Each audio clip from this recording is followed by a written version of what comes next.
little bit. He a little bit okay.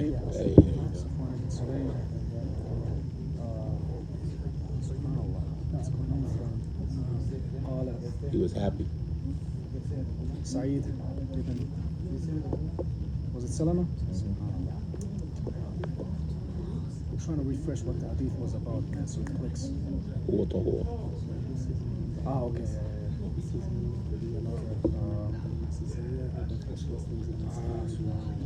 Give me a hand. وهو من آل okay. وهو من مولى لبني الأزرق لابن الأزرق. Yeah. أن المغيرة بن أبي بردة وهو من بني عبد الدار أخبره أنه سمع أبا هريرة يقول سأل رجل رسول الله صلى الله عليه وسلم يا رسول الله I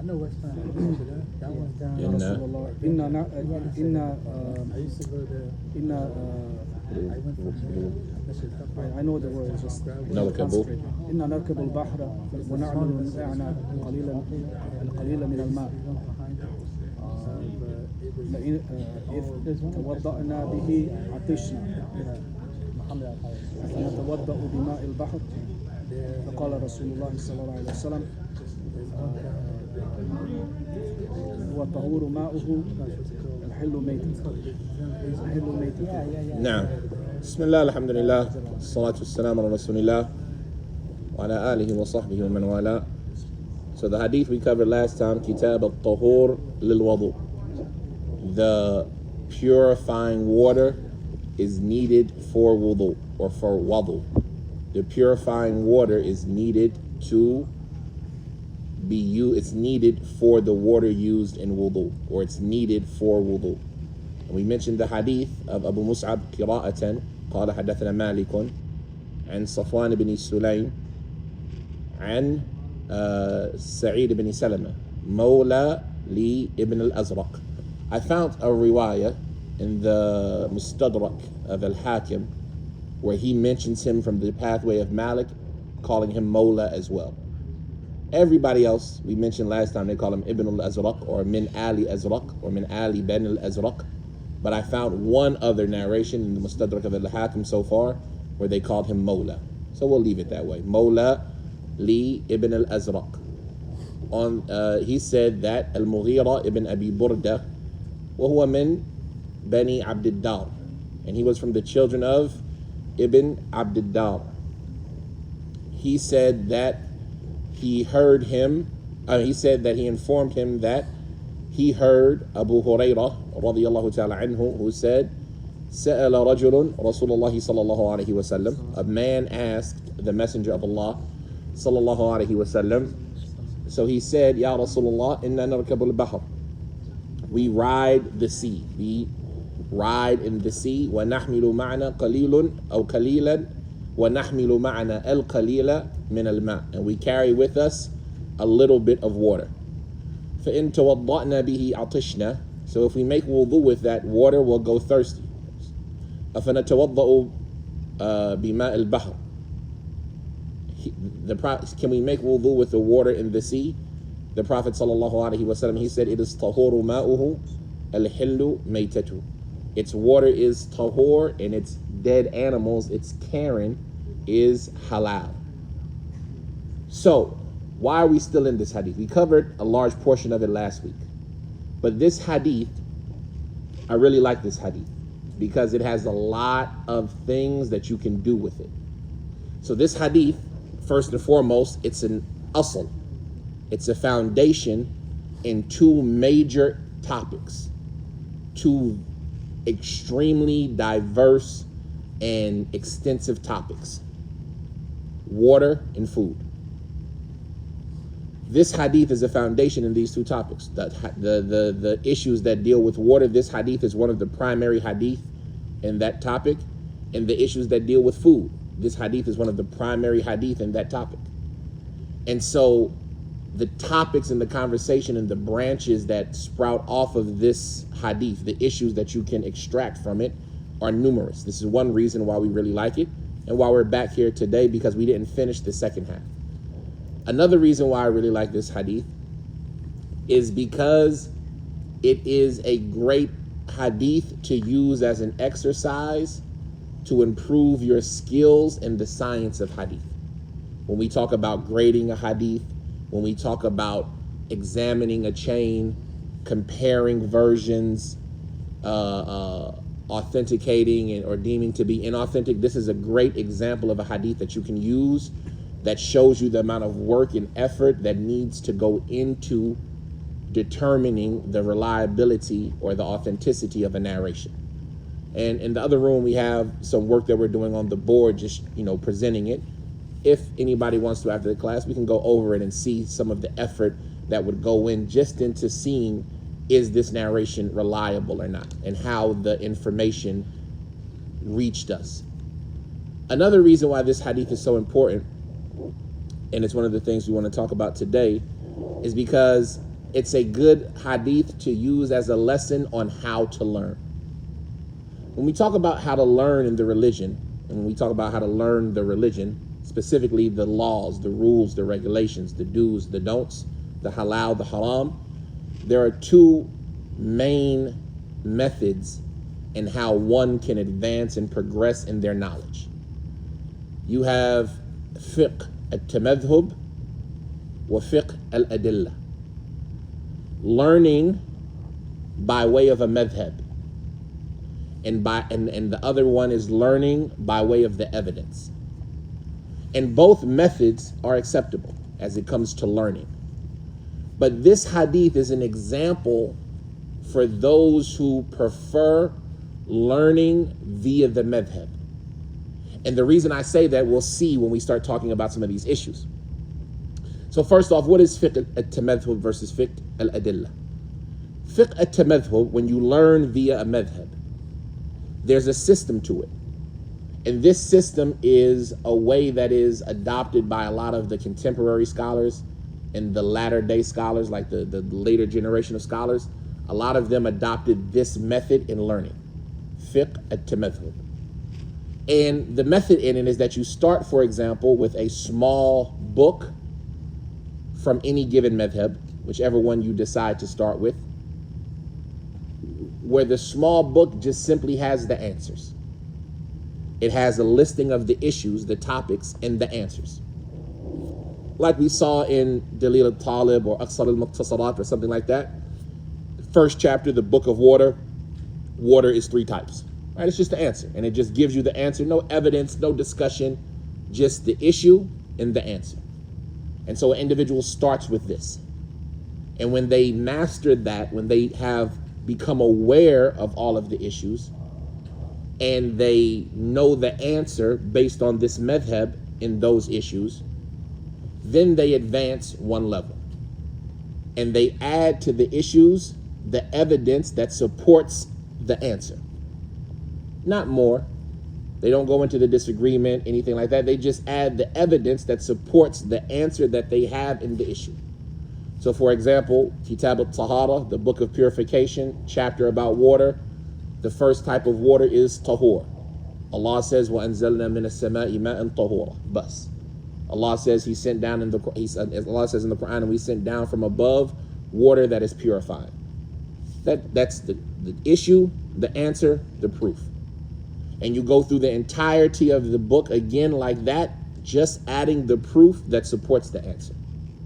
And then when you've mastered this, right, then a lot of them say a good thing to do before advancing is to look at the fatawa, the religious verdicts issued by the scholars of that school of thought of your contemporary time, to see, did their answers match what was mentioned in the book, or did they disagree? And if they disagreed, kind of familiarizing yourself about why they might have disagreed. And it gives you a practical application of what you learned on that basic level. And that's the conclusion of the basic level, the initial level. Then, After that, you advance to what they call al-ikhtilaf fil madhab, the disagreement in the madhab.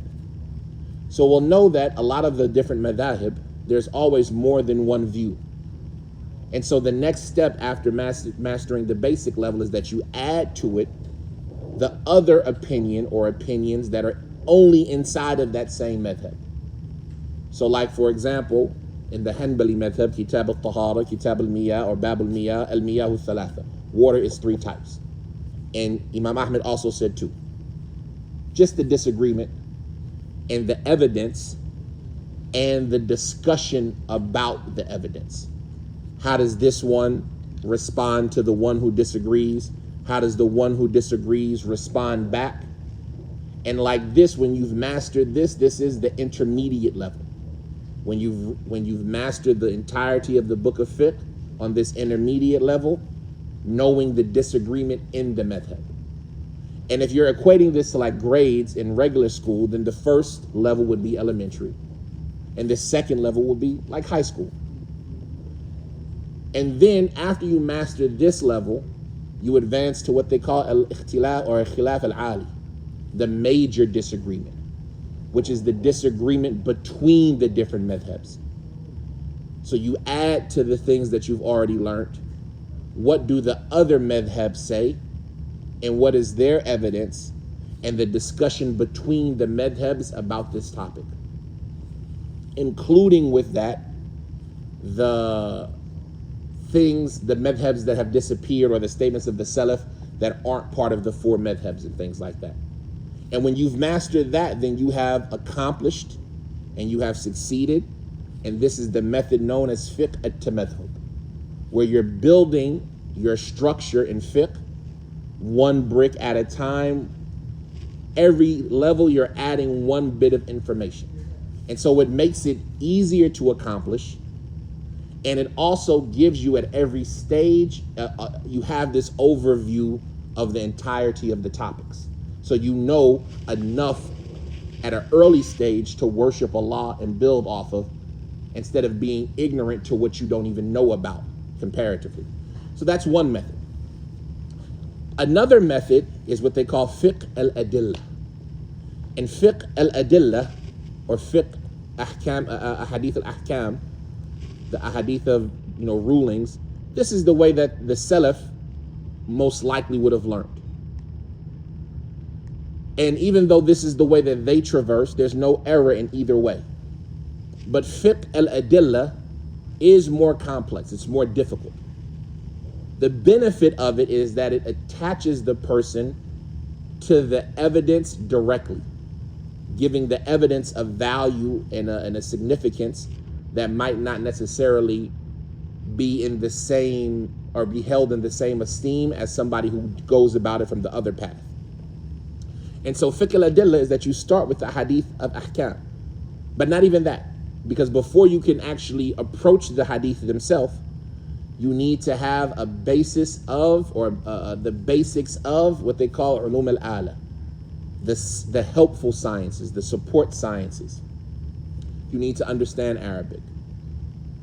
You need to understand mustalah al-hadith. You need to understand usul al-fiqh, because you need to understand grammar and sarf. You need to understand a little bit about tafsir, because all of these things, they're going to be the tools that you use to do the work on the hadith. And if somebody were to just say usul al-fiqh specifically, because it includes these different sciences, they wouldn't be far off.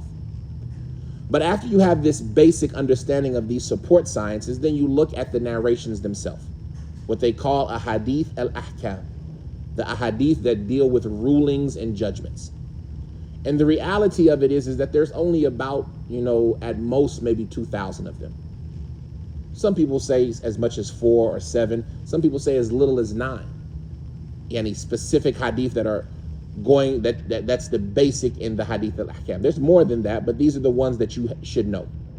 And so you take the hadith and you extract the issues from it.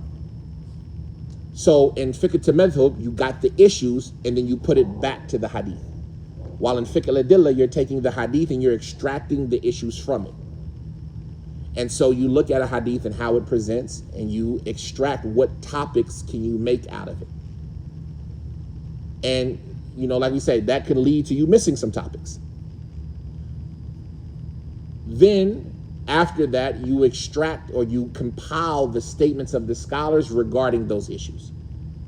So you start with the hadith, then you extract the topics, and then you put the statements of the scholars where they belong as it relates to those topics.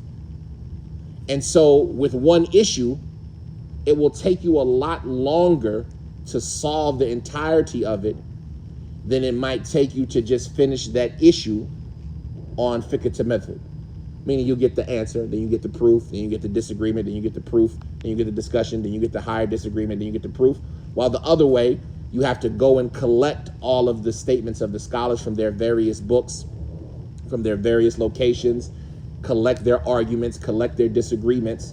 And that can be more difficult because that information is more spread out. While in fiqh al-madhhab, the information is usually in whatever book you're in right there in front of you. And so both ways have their benefit, but we mention all of that to say that this hadith, the reason why we like it, it's an example of why fiqh al-madhhab, you see a lot of the later scholars adopting it instead. Because when we talk about the disagreement that we're going to mention today, we're going to see how complex it is. We're not even going to get detailed into it, but how complex it is. And it presents to show that, just find an answer, get a proof, and build from there. It will be easier on you than to try to figure it all out at one time. Now, the good thing about fiqh al-adillah is that whatever you figured out at that moment, then you know. And there's no rush. When it comes to learning, there's never a rush. Nobody is waiting on you to give them answers, to be the mufti, to be the scholar.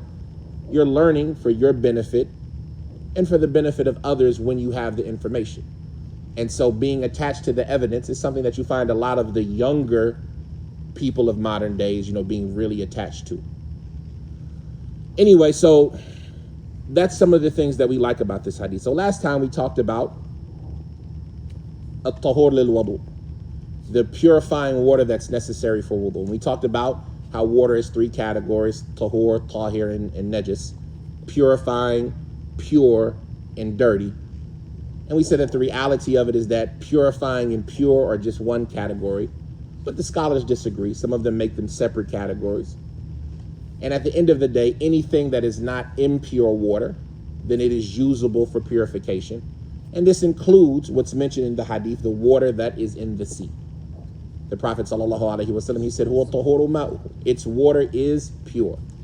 And we said the word sea in Arabic, al-bahr, we shouldn't take it to mean what we take it to mean in English. We said the sea in Arabic has to do with all bodies of water: fresh water, salt water, oceans, seas, ponds, lakes, even rivers, right? When we talk about the sea water in Islam, it's any body of water, right? Any body of water that is, you could say, naturally occurring, right?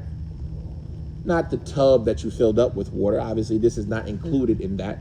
But you'll find, like some of them mention, when a tub reaches a certain volume, that it takes the ruling of seawater, right? Just because of the fact that it's representative of it.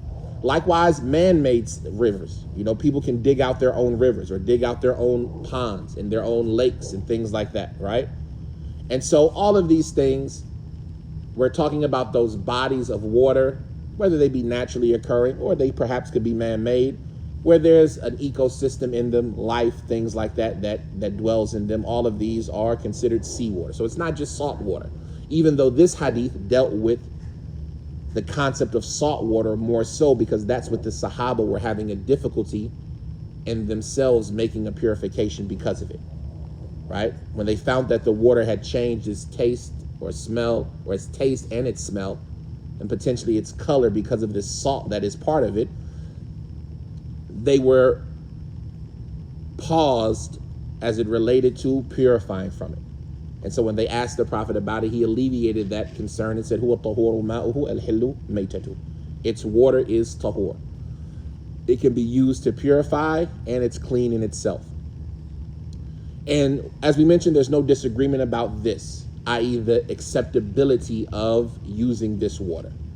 And even what is mentioned from Abdullah bin Umar and Abdullah bin Amr bin al-As, that they disliked it, even that doesn't negate the consensus, because to dislike something doesn't necessitate its inacceptability. So they didn't prefer it, but that statement doesn't go against the allowability of using it. And so every Muslim is in agreement that seawater can be used for purification. And we talked about last time some of the added benefits that dealt with this topic of the seawater. We talked about the issue of the Muslim putting himself in harm's way and how that's connected to this topic, right? Because these people would ride in the sea and they would only carry with them a little bit of water. And it was known by them that sometimes they might not catch their prey early enough. And so they would be worried about running out of water. And that can be a dangerous situation. And how this topic of putting yourself in danger is a topic that the Muslims should know about.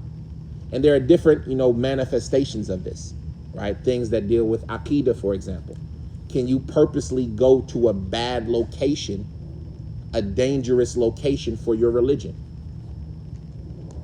to call the people to Islam, but the places you're worried that if you go there, maybe something will happen to your religion? We were just having a conversation with someone the other day about reading the books of the people of innovation. Is it okay to read them with the intent that I'm going to refute them? So what say you? If you have knowledge, right? Prevention. This is the issue about putting yourself in danger. We know the hadith about the Dajjal. When the Dajjal comes, some people will go out to confront him and they'll end up following him. They put themselves in danger. Likewise, the physical danger, putting yourself in physical danger, right? If you know that a neighborhood is full of crime and shootings, is it okay to go hang out there, right? Can you move your family to such a neighborhood? Because you're putting yourself in danger. And so this hadith is a reference for that topic, right? We see that in this hadith, the Prophet allowed them to put themselves in danger, but that has to be taken with the thought when the predominant idea is safety. Meaning that these people, they knew how to ride in the sea and they had enough water to make it back, even though that would infringe upon their ability to use it for making wudu. But since there's an alternative to using that water, the danger that they were facing, the predominant thought is that they would escape it safely. As opposed to if the sea is at storm, is there a storm at sea, a hurricane, can we take our boat and go out into it, right? People who go chase tornadoes, can that be a profession that you do? I want to be a storm chaser, right? Because you're putting yourself in harm's way. So if the predominant thought that you have about this dangerous situation, whether it be your religion or it be your physical being, is that you'll be safe, then it's okay to do so for a benefit. And if there is a worry that you won't be safe, then it's not permissible to put yourself in harm's way. Who decides that? Huh? Who decides that? You and circumstances. Like, for example, I can't swim. Can I go on a boat? On a boat? Mm-hmm. If you can't swim. But they have lifeboats. And boats are safe. What if you drop, fall? Right? I'm not playing on the edge. It's likely that I'm going to be safe. I can go on a cruise. But can I go and jump into the ocean and swim with my friends when they're on the cruise and they're playing around in the ocean? You can't swim, right? I can't swim. No. Allah take care of me. He would say what? Aki, this is not for you. He doesn't want us to be stupid either, so like That's my point. Yeah, I got you. But some people will say, no, I can do it. My friends are there. They'll keep me safe. Or, I say, Aki, this isn't for you. You can't put yourself in this circumstance. You would be blameworthy for jumping into the ocean with us. Yeah. But they give me the life preserver. Can I jump in with them now? If you have the floating thing, yeah. I got the life preserver, the Yeah. jacket that keeps me floating. Sure. Okay. What about if there's very high waves? Now, I'll say yes if the goal of you getting in the water is to go to a safer area than No, no, they're just swimming. They know how to swim. They're good at what they do. But I want to go and hang out with them and play with them, but now they're high waves.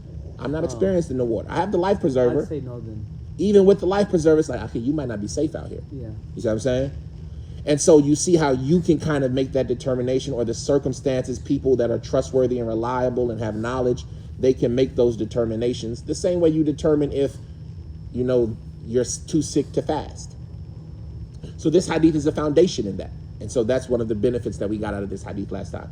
Likewise, last time we got out of this hadith, the benefit of, do you have to use all of your water before you go to a replacement?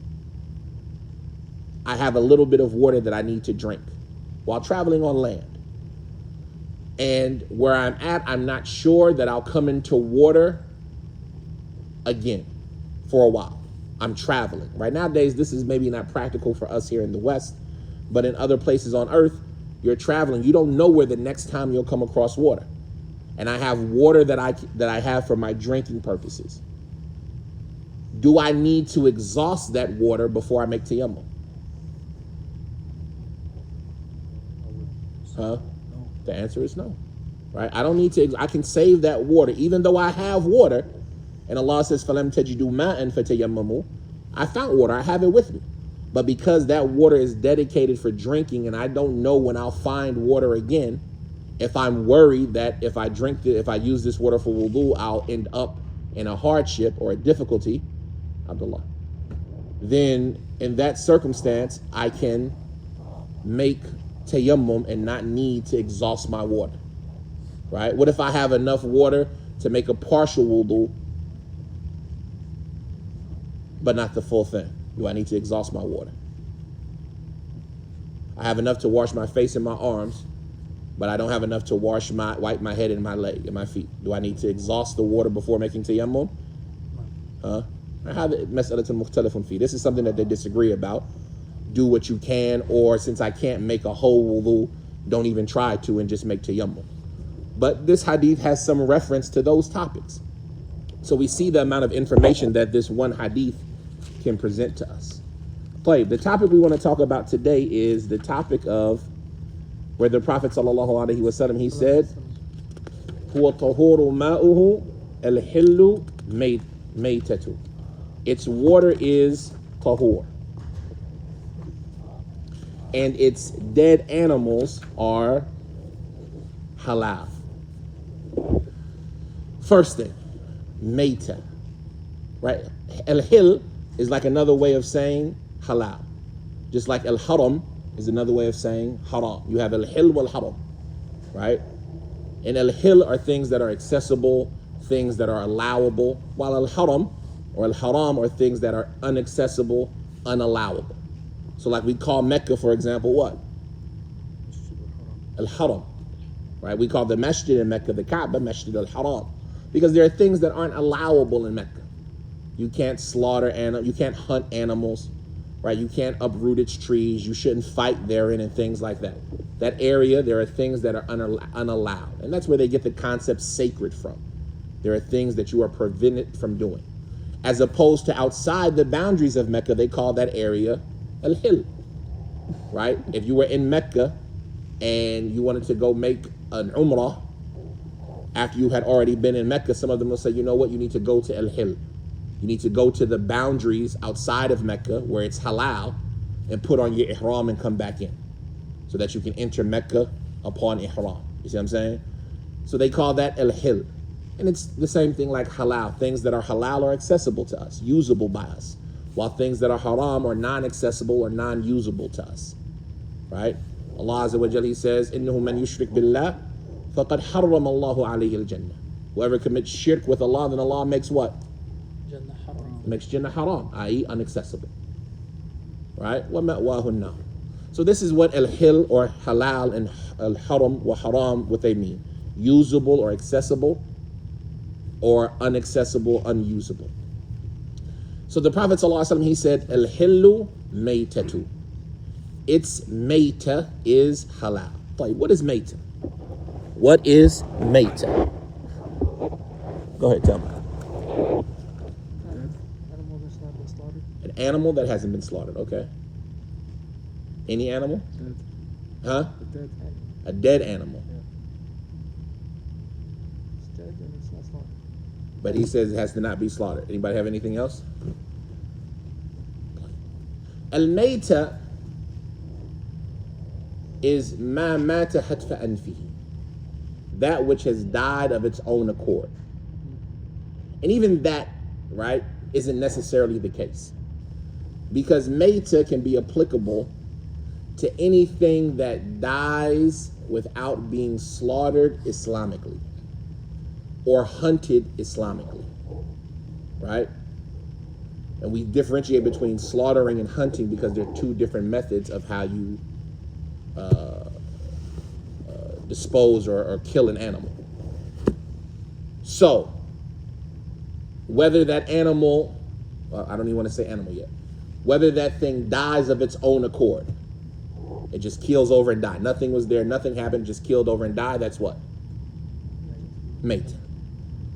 Or it died because of something other than it killing it, like another animal. That's what? Mate. Or it died because of subhanallah. Like it fell off a cliff or something. Yes, that's what I'm looking for. I'm looking for that ayah. I can't think of an example of it. Allah mentions a lot of different types of it in Surah Al-Ma'idah. Yeah. Right? يا أيها الذين آمنوا حرم عليكم الدم والميتة والدم ولحم الخنزير وما أهل به لغير الله والمنخنقة, that which was strangled. Yeah. Right? Or what's the ayah? المنخنقة والموقوذة. Right? That which what's the ayah? What's the ayah? No, from the beginning. حرم عليكم الميتة حرم عليكم الميتة والدم ولحم الخنزير وما أهل به لغير الله به والمنخنقة والموقوذة. المنخنقة is that which was strangled. والمتردية والمنخنقة والموقوذة صح؟ والموقوذة. الموقوذة is that which has been thrown, a blunt object has been thrown at it to kill it. المنقوذة, right? It's الموقوذة. That which a blunt object has been thrown at it and it done away with it, right? It has, when you talk about slaughtering, it has to break the skin and spill the blood. Yeah. But when you talk about al-mawqudha, it's you throw a rock at it or something like that, and it bashes it in and it dies from that. Go ahead. Al-mutaraddiya is that which has fallen down and died. It fell off a cliff, it fell into a pit, right? وَالنَّطِيحَ. وَالنَّطِيحَ is that which some other animal has struck it with his horn, for example, right? So it's been stabbed, but it's been struck in by another animal with his horn. وَمَا أَكَلَهُ السَّبْعُ is that right there? I thought it was وَالْأَنصَارِ. That which predatory animals have eaten it.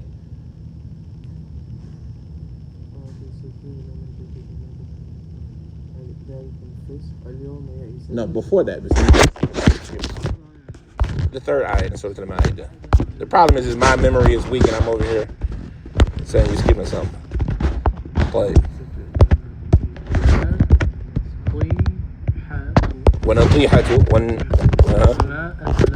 وَمَا أَكَلَهُ السَّبْعُ that which predatory animals have eaten it. إِلَّا مَا ذَكَّيْتُمْ except that which you have slaughtered it yourself. So like if you have a hunting dog and the hunting dog catches the animal for you and bites the animal and injures it, if the animal dies from that injury, it's not permissible.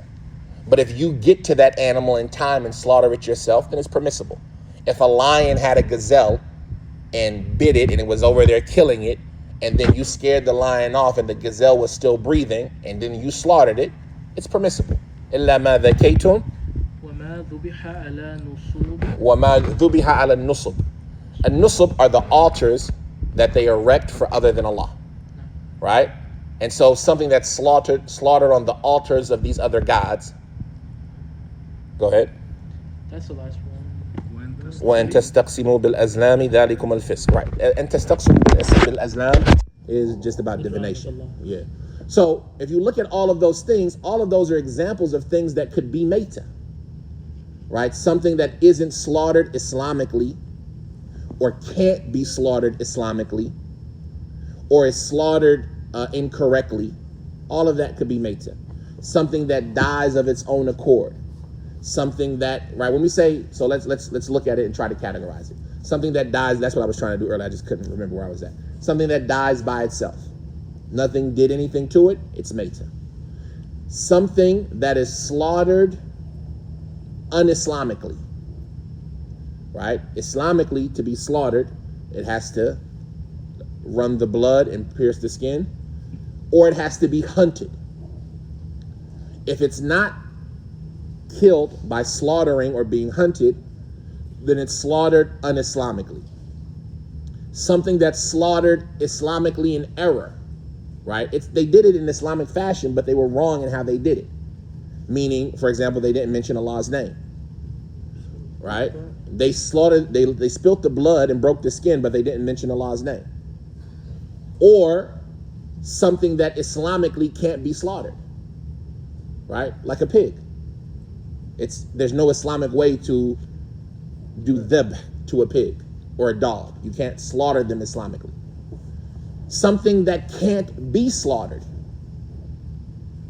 like a locust, like a plant, a snail. Can you slaughter a snail? A plant, right? Can you slaughter a plant? Are plants alive? Yes. And then when they die, they're what? That They're Mayta. But you can't slaughter a plant. So it's in the category of Mayta. Things that are not slaughtered Islamically incorrectly, die of their own accord, right? Or can't be slaughtered. All of these things fall into Mayta. When something is dead and it hasn't been slaughtered Islamically, no matter how it got there, it's Mayta. Now that we understand this, we know that Mayta is several types. The first type of Mayta is that which is of plants. Abdul Hakim, what are you doing? Why are you out here saying that plants are called Mayta? Did you ever think that the plants are called Mayta? That has to be wrong, right? Who have you ever heard calling a plant Mayta? Allah in the Quran. فَأَحْيَيْنَا بِهِ الْأَرْضَ بَعْدَ مَوْتِهَا وَالْأَرْضُ الْمَيْتَةَ أَحْيَيْنَاهَا. And the earth that was dead, we brought it back to life. Allah uses the term Mayta to refer to these things. This Mayta of plants is Tahir and Halal. It's Tahir, it's not Najis. When they die, when plants die, they're still clean. You don't have to wash them away. They'll disintegrate, turn into dust. They're clean. If they get into the water's still clean, right? Because their Mayta is Tahir. And they're Halal. Because you can't slaughter a plant. So every way that it dies is Mayta.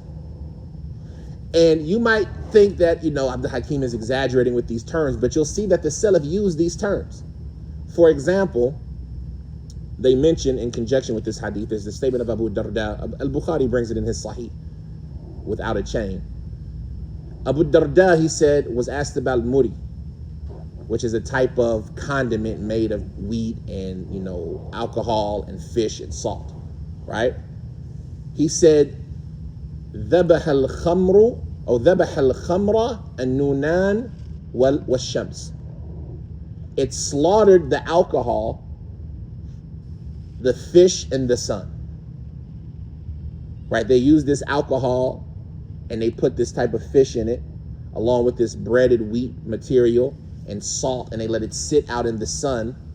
And these mawad, these substances that they put into the alcohol, erase the alcoholic effect. until it becomes like a vinegar. And then they eat that substance, right? And so Abu Darda, he said that what slaughters the alcohol? The fish and the sun, i.e. it makes the alcohol permissible.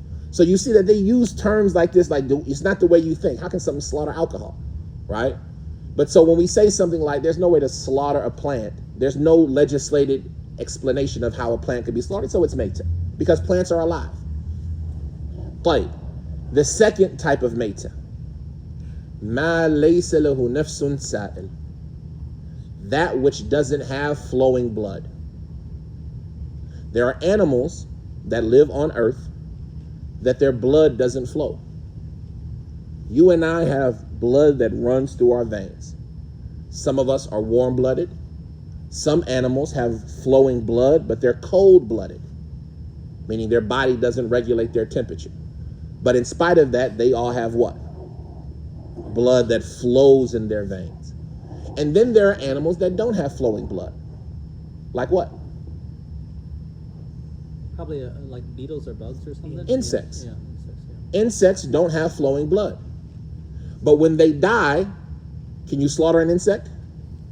No, not to my knowledge. So what do you call the dead insects? Maytah. Yeah. And the Prophet ﷺ, he said, "Uhilla lana maytatani wa damman." There are two types of maytah that were made lawful for us. And there are two types of blood that were made lawful, that were made halal. As far as the two types of maytah, then it's al-jarad, locust, and fish, al-hut. And we see that locusts are an insect, and so they compare to that other insects and anything else that doesn't have flowing blood, as long as it's not repulsive. So as long as it's not disgusting, and there's arguments about what is considered disgusting, then insects, their maytah is tahir and halal. It's edible and it's not najis. If you find a dead bug in your water, do you have to pour your water out? No, your water is still clean. And that becomes important because what if that's the only water you have? Can you make wudu with it? Think about in the Middle East, when my family's Lebanese, when I travel over there, flies land on the food. If a dhubab, if a fly falls into the liquid of one of you or the container of one of you, then he should dip it in and then take it out. Correct.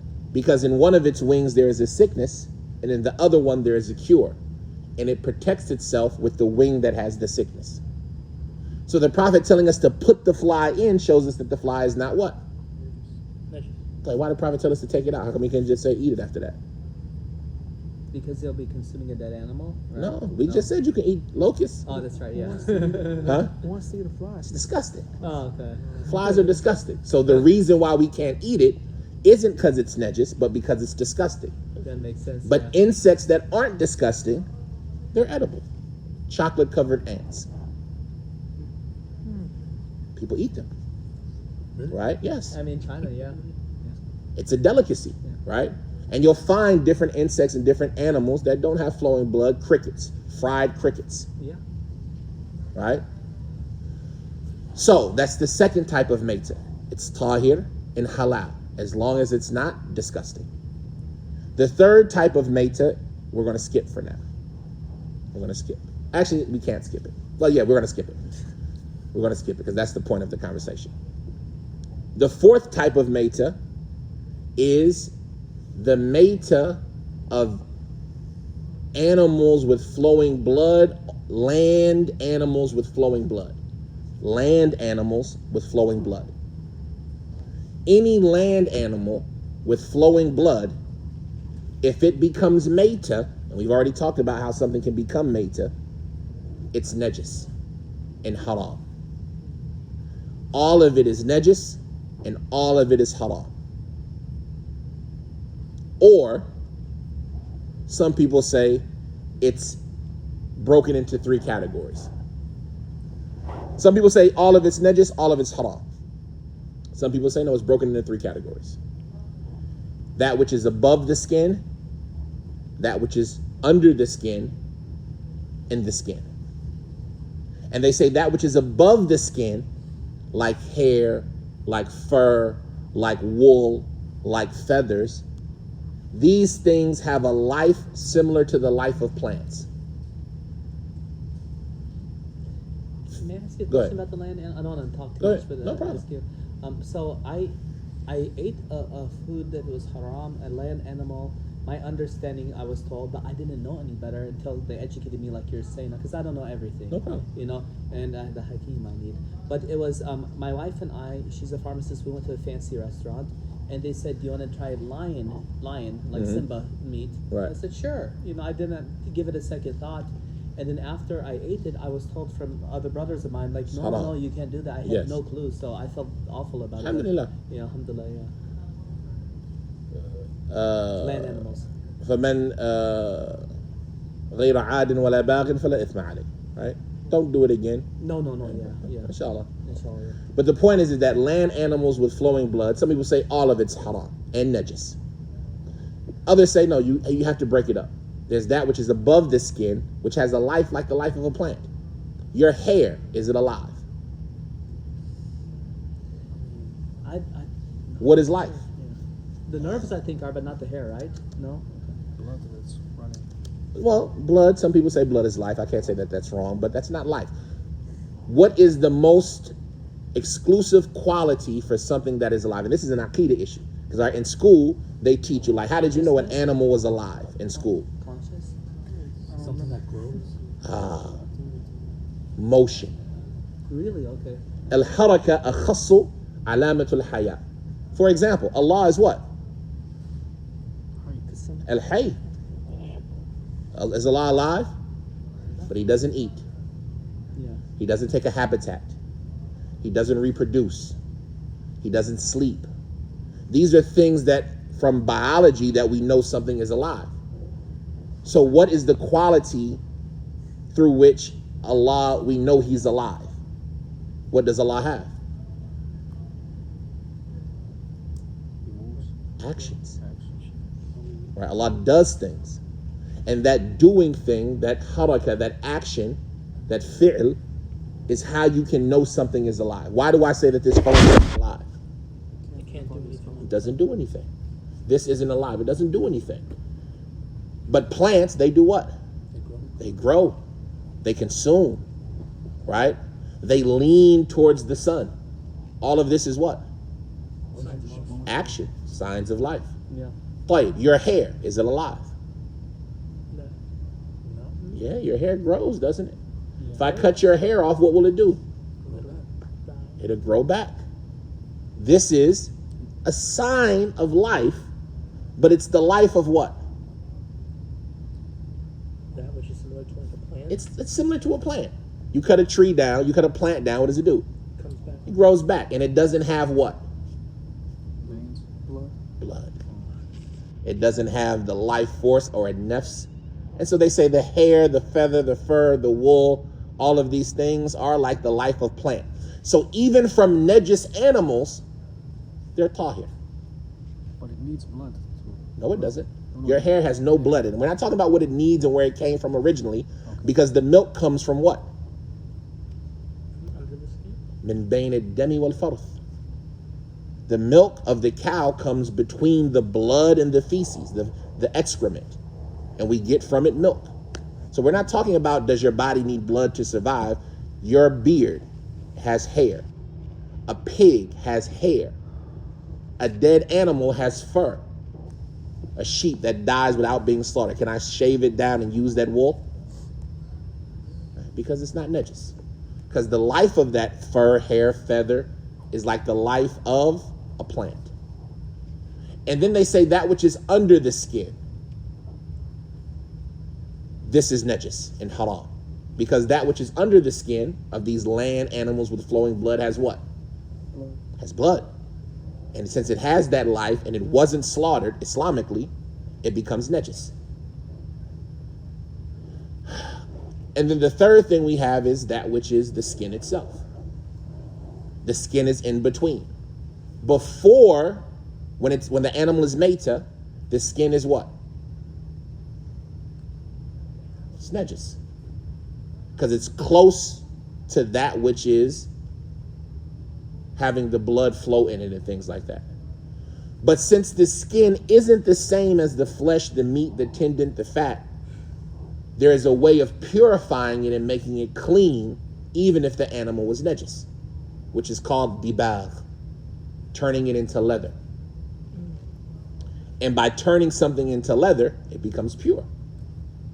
And then the disagreement remains, just like with the fur and the feathers of najis animals like pigs or lions, can the skin of najis animals, when turned into leather, become pure as well? Right? And there's a big disagreement about that, but I lean to yes. There's one more thing about these land animals that have flowing blood that we didn't mention. There's 4. Uh-huh. You said total 4, right? This is number 4. I'm talking about I'm still in category number 4. Right. Land animals with flowing blood. We mentioned they're above the skin. We mentioned the skin. We mentioned the meat, the flesh, the tendon, all of that under the skin. There's something else we haven't mentioned. Is it the soul, maybe? The soul? You eat the animal soul? No, never mind. Something tangible. A tangible thing? The teeth, the nails, the bones. Oh, okay, yeah. What is the ruling of these parts of the animal? What do you think? You can't eat them, right? Well, they're under this. They're under the skin sometimes, but the teeth isn't necessarily under the skin. Elephants have horns that come out. The bottoms of their feet, right? They're like a bony substance, the hoof, right? The nails are not under the skin. I'd say that kind of description would kind of put it right there. Anything that's the bones are under the skin in that sense, but the teeth aren't necessarily. But bones and teeth are the same thing. Yeah, but the teeth are above. Well, Would the teeth this- are under the mouth. The nails, the bones, the teeth, all of them are from the same substance. Would that be parallel? Would it count? And I forgot the surah in the Quran, but when it talks about like claws and beaks and all that's haram. So No, would it's that- talking about the animals that have fangs and claws. Yeah, so would that count as the same thing? No, because Like that's it's the not- animal, not the claw, Okay. the fang, the beak itself. Okay. We're talking about the claw, the hoof, the Yeah. horn, the animal's tusk, the teeth, the bones. I don't know then. I'm not I'd sure. say since it protrudes outside of the skin, in that sense, like. What about the part of the bone that's under the skin? You got a horn, some of it's out of the skin, some of it's in Yeah, the skin. There's some skin that grows over your fingernail there, so yeah. So- Maybe a portion of it is. I don't know. I get What that. kind of life does it have? It grows. It grows, It does Like a grow. plant. Yeah. has a life like a plant. So it's not najis. So it's not najis. Interesting. Okay. Interesting. And how long have the Muslims been using ivory? That's a long time. It's in the Lebanon buildings Hmm. and stuff. Yeah. We use ivory. We use bones for weapons and tools and knives, right? And these things, even from najis creatures, there's no life in them, i.e. the life of blood-flowing animals. Yeah. And so even though the animal is najis, this land animal with flowing blood, the bones of it, we would still say they're tahir, right? And halal, you can use them. Good point. So this is the 4th category of Mayta. And so what's haram from this 4th category? The flesh. The flesh and the things like the flesh, the tendons, the ligaments, the fat, Yeah. and then the skin until it's leatherized. Everything else from these animals is still tahir and halal. The 5th category of Mayta. I'll tell you the 3rd category is sea animals. What's the 5th category? Ask yourself the question, what's the 5th category? Avian. People. Aliens? Avian, like winged. Avian are land mammals. Birds are land animals because even though they fly, they reside where? On the trees, earth, on the ground. right? Humans, Mumtaz. We separate ourselves from animals, right? So humans die. When a human dies, they're what? They're Mayta. Trees and plants, their Mayta is halal and tahir. That which doesn't have flowing blood, its Mayta is halal and tahir. We skip number 3 for now. Land animals, the flesh and things similar, and the skin before dibagh is najis and haram. What's humans when they're mating? What's their ruling?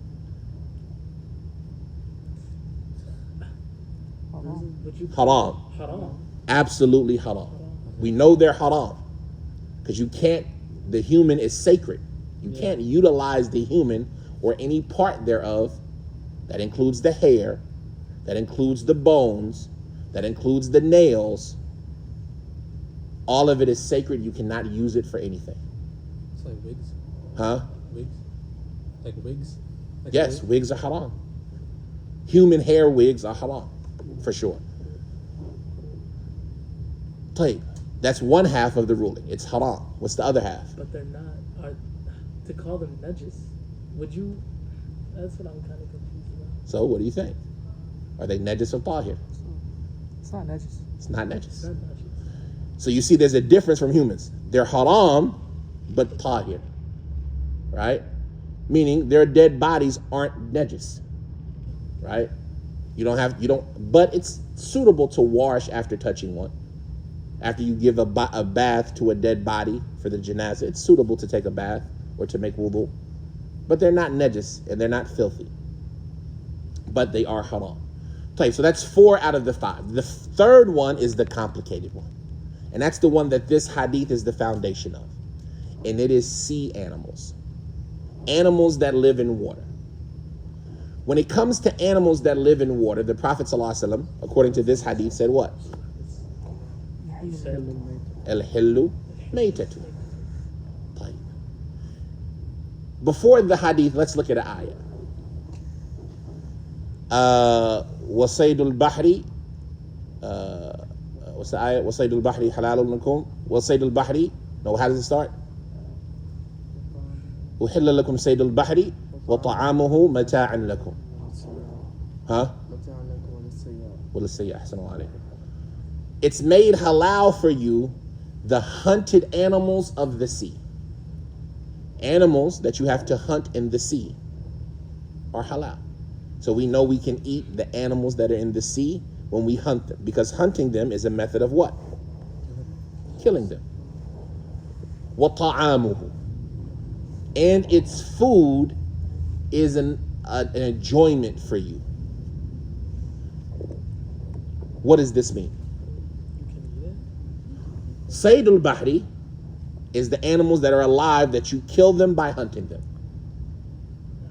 What is the food of the sea? وَطَعَامُهُ. Huh? I mean, like, what's in the food? Allah said in the Quran, this is ayah. وَحِلَّ لَكُمْ صَيْدُ الْبَحْرِ وَطَعَامُهُ مَتَاعًا لَكُمْ. It's made lawful for you, because you got to think. Halal and haram, before we don't know. That's true.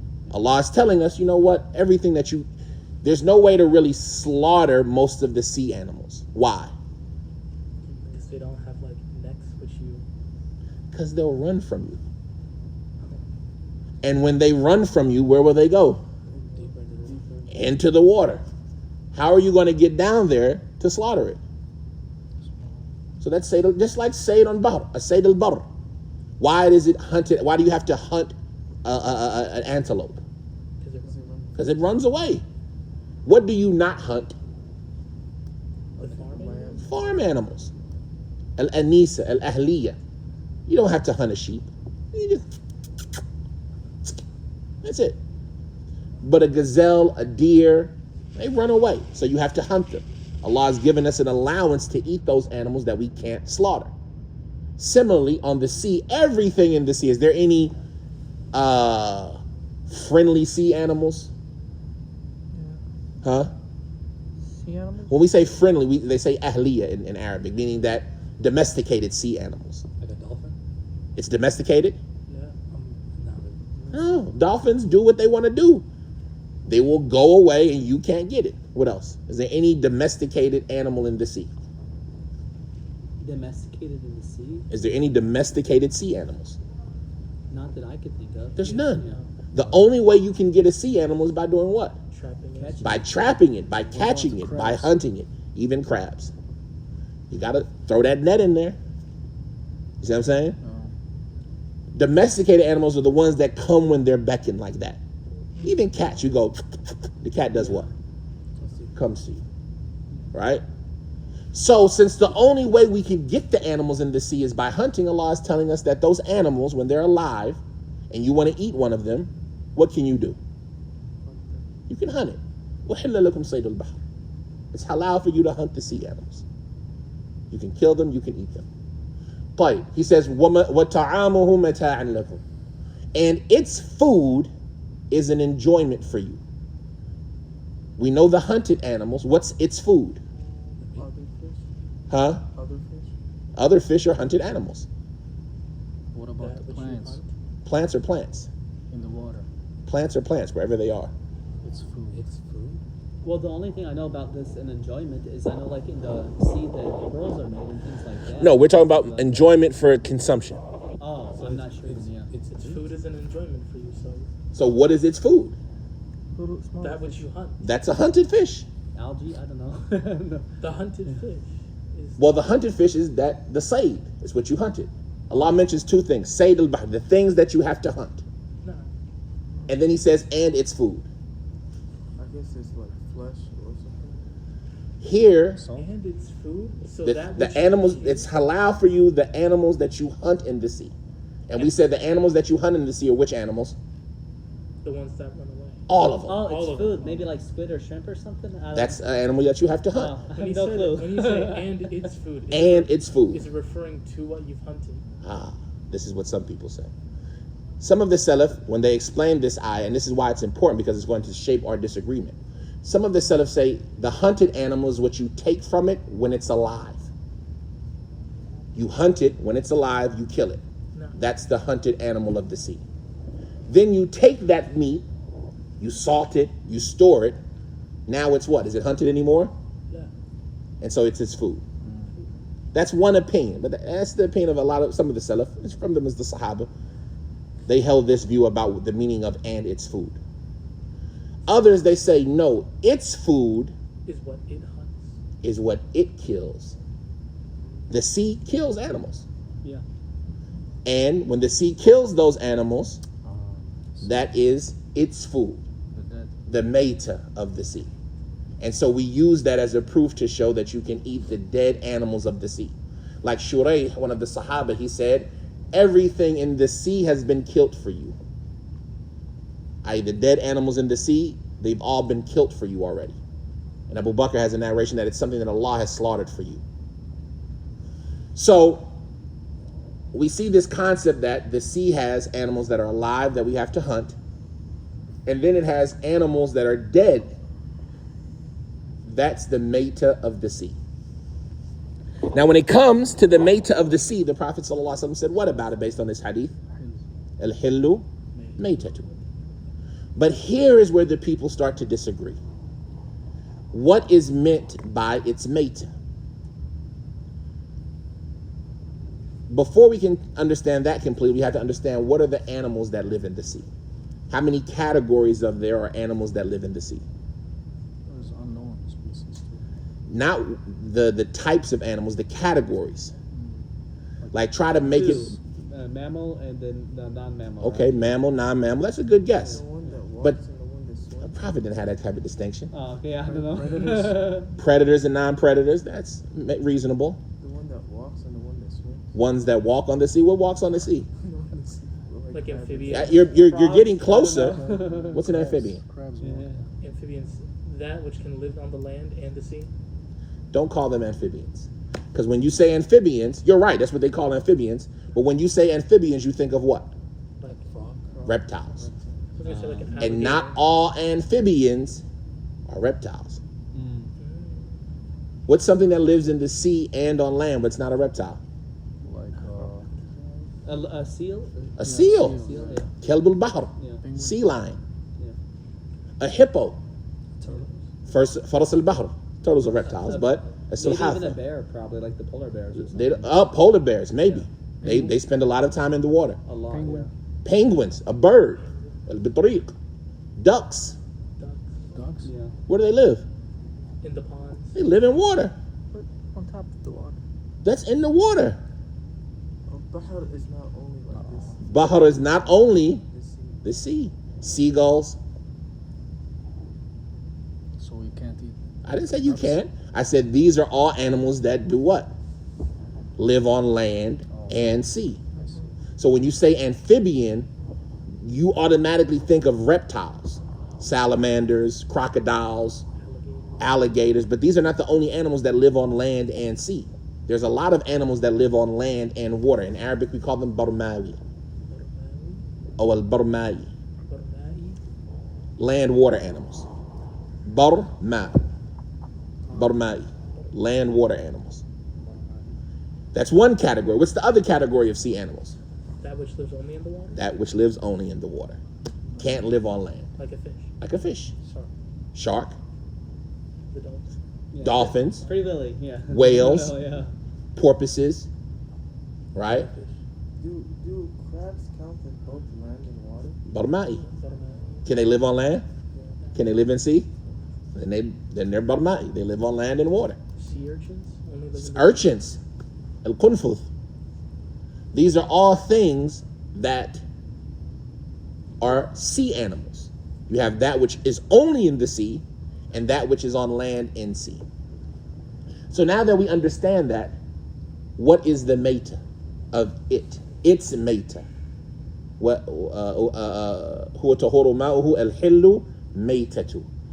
are the dead animals of the sea? So for example, you have a chicken. Is a chicken a sea animal? Yeah, that's what Alaikum salam. Is a chicken a sea animal? No. Absolutely not. If a chicken falls into the sea and dies, is it the meta of the sea? No. It's not. It's a dead animal. Al-Mutaraddiya. The Prophet ﷺ, he said, if you find وَمَا وَجَدْتُهُ غَرِيقًا فَلَا تَأْكُلُوا, about the hunted animals on land, and whatever you find drowned, then don't eat it. You shoot a bird in the sky, and that bird falls into water. And then you go to get that bird, and the reason it died is because it drowned. Meaning it didn't die on its way down. It died because it drowned after it fell. Is that from the sea animals? So that animal is najis because it's from the land animals. Is it called pelicans or like those that We are didn't get like, there yet. Okay. What is a pelican? Yeah, exactly. Does it live in land and sea? It lives on both, but primarily There, by the water. so yeah. where we go? It's So a we're touchy going. one, Yeah, so that's where we're going to get to another. Right now, we're talking about what's a bird that flies that people eat that doesn't live on water? Pigeon? Okay, pigeons. Right. I don't know anybody who eats pigeons, but yes, pigeons. Sure, who knows? Right. It's a bird. You might go pigeon hunting, and it falls into the water. It becomes najis. So we know that. Okay, so that's not from the meta of the sea, even though it's meta in the sea. Yeah. What is the meta of the sea? A fish that dies on its own accord. A and fish? floats up. Okay, that floats up. Good, good, good. I like that. Everybody agree with him? That's the only thing? Maybe like a. Maybe What about another one that animal was that got hunted killed by by another, or another fish got killed by another Yeah. fish. So, for example, Abu Hanifa, his view, and the scholars that he followed, and this is the statement of some Sahaba, and the people who hold these views, I have them written down if you want to know who holds these views, but I'm not trying to get too deep into it. They say the meta of the sea is only fish. That's what I was thinking. It's only fish. Right? And when you say fish, okay, what is fish? Because nowadays we might have a different definition. Like you laugh, but the lion is a dog amongst the Arabs. You see what I'm saying? So what are fish? From what I imagine, an animal with a body and a tail. Well, that's everything. Well, I think the more technical way of looking at it would be like a non-mammal, because like would you call a dolphin? Well, that's a how we fish look at it versus- now. Yeah. That's what do we have? We have mammals, poultry. Yeah. I don't think birds are mammals, and then you have fish. Correct. Yeah. But then you have other things that aren't fish either, like jellyfish aren't fish. That's true. Yeah. You see what I'm saying? Snails, Oyster. shrimp, is oysters, oyster, yeah. endocrines, like all of these things. What is a fish? That's a good point. Salamanders. Well, salamander is amphibian. Salamanders are amphibians? I, Yeah, they live on land and water. They have feet. I guess he would say something. you would define it as something that touches Oh, or salmon. I lives meant to say beneath. salmon. Salmon, yes. If it Salmon. touches or lives beneath the water, I was like gonna if it's say like the salmon is- pelican or whatever I I was got talking that. about, I got like that that mixed up. plus what's under the water would be count, I guess. In So- that case. One way to answer it is, you know a fish. Yeah. Salmon. You know a fish. Yeah. Why are you being so difficult? You know what fish are. But another way to answer it could be that which doesn't have flowing blood in the water. Okay. Because fish don't have flowing blood. Right? As opposed to a whale, for example. Whales have flowing blood. They're mammals. They have blood that flows. And so therefore, some of them say it's only the fish. While others might say, no, the fish is anything that only lives in water. It only lives in water. Yeah. Meaning it can't survive outside of water. If you take it out of the water, it would die. So I can eat a shark on that kind of. And then some of them say, as long as it's not haram for another reason. Like a shark being a predatory animal, they say it's haram because it's a predatory animal. The shark teeth. Water snakes, they say it's haram because they're poisonous. Blowfish. Other people say no. If it only lives in water, and we're still just talking about the Hanafi opinion, if it only lives in water, it's a fish. And that's the only thing that you can eat if it dies, with the condition that you don't find it floating on the water. Don't find it. It can't be toffee. Because if it's toffee, right, if it's floating on top of the water, then did the sea kill it? But it doesn't matter, right? Well, some of them, like, it's so much detail. That's why I said this hadith is like, when you get into the depth of it, because we just mentioned that statement of Shurayh, the sea has killed it for you. Right? And in the hadith about Jabir and other ones about the hoot that they ate and things like that, you know the sea kills it when it spits it out. It's on the shore. Yeah, the sea has to spit it out. But that which is floating in the sea, it's like it wasn't killed for you. So if a turtle was in the water, We didn't get to the turtle yet. Right now we're Okay. still dealing with the Ahnaf. They say it's only fish. only fish. And so you have to decide what is a fish, and then you have to disagree. Is it every fish or only the ones that the sea spits out? Huh. Like, for example, if you go send your dog to hunt for you, and your dog decides to eat it or take a bite from it and consume it, that animal becomes what? Vegetables. Why? Because it's already. Because it's your dog's food. Yeah. Your dog ate that. He didn't hunt that for you. He took a bite and consumed it for himself. And so the dead fish in the sea is for who? The other sea creatures. It's for the sea. It's not for you. As far as that which the sea killed and then spit it out, that's for you. But if the sea killed a whale and it washed up on shore, once it's on That's the the land, sea then it's spitting not it out. allowed, right? That's the sea spitting it out. Oh wow. So Okay, what's- good to know. Or if the water recedes, like, for example, there's The a tide, yeah. a tide and there's fish in it, and then they get land, what they call it, Land-bound or beached, whatever. or land, yeah, beached. They get beached, or there's another word like land ridden or something like that, where the water recedes and then they die on land. They say this is the sea spit it out for you. Interesting. And there's a lot of narrations that are authentic that talk about the sea spit it out. And there's a weak narration where the prophet said, don't eat that which floats on the water. So what's the difference between it going to the beach and it like turning over? Because one, it's still in the water. Oh, And all of these things, they have reasons in which, like, for instance, why they say fish only, because it's similar to that which doesn't have flowing blood. Right? And why it has to spit it out, because if it's still in the sea, then you don't know how it was killed, and it might have not have been killed for you. Right? And there's a weak hadith. But this is the Ahnaf opinion. Then there is another opinion.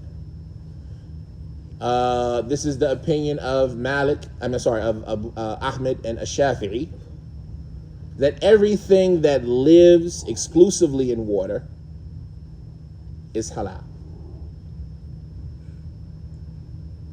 And then there's details about the things that don't live exclusively in water, right? But anything that only lives in water is halal as long as it's not haram for a different reason. And some of them say there's no different reason. Like, which side do you give prominence to when you have a shark? Is it a predator or is it a fish? it's both. Predator. It's both, but which one is it more? Fish. Both. You see what I'm saying? So if you say it's a predator more, then you say it's haram because you can't eat predatory animals.